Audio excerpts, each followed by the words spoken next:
Gençliğimi kimse bilmez. Sakallarımdan çocuk kokusu, ağzımdan ay ışığı fışkırır benim. Ceketimi yağmurlar astığımdan beri tehlikeli şiir okur, dünyaya sataşırım ben.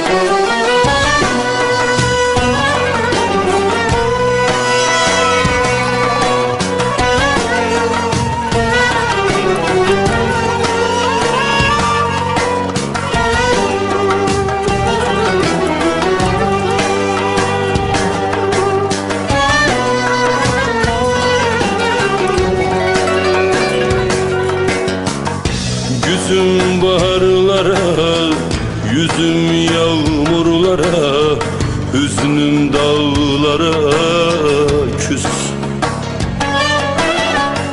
Gözüm sabahlara, ömrüm topraklara, hüznüm dağlara küs.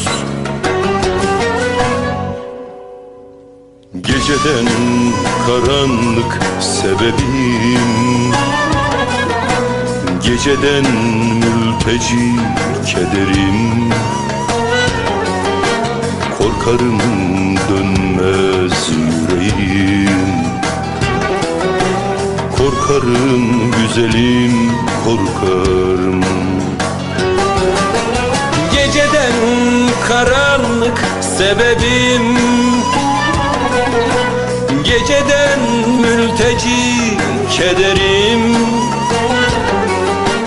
Korkarım dönmez yüreğim, korkarım güzelim, korkarım.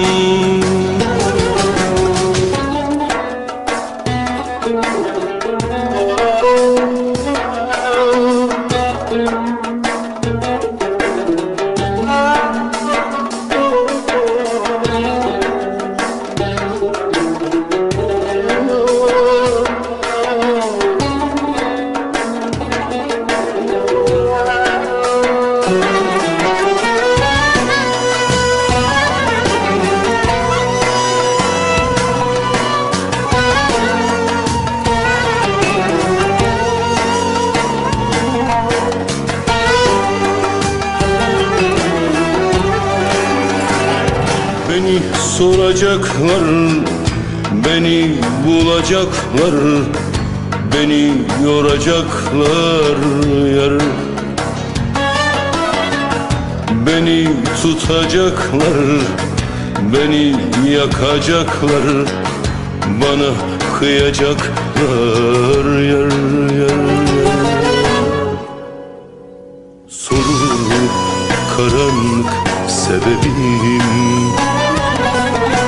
vurulur mülteci kederim. Korkarım dönmez yüreğim, korkarım güzelim, korkarım. Sorulur karanlık sebebim, vurulur mülteci kederim.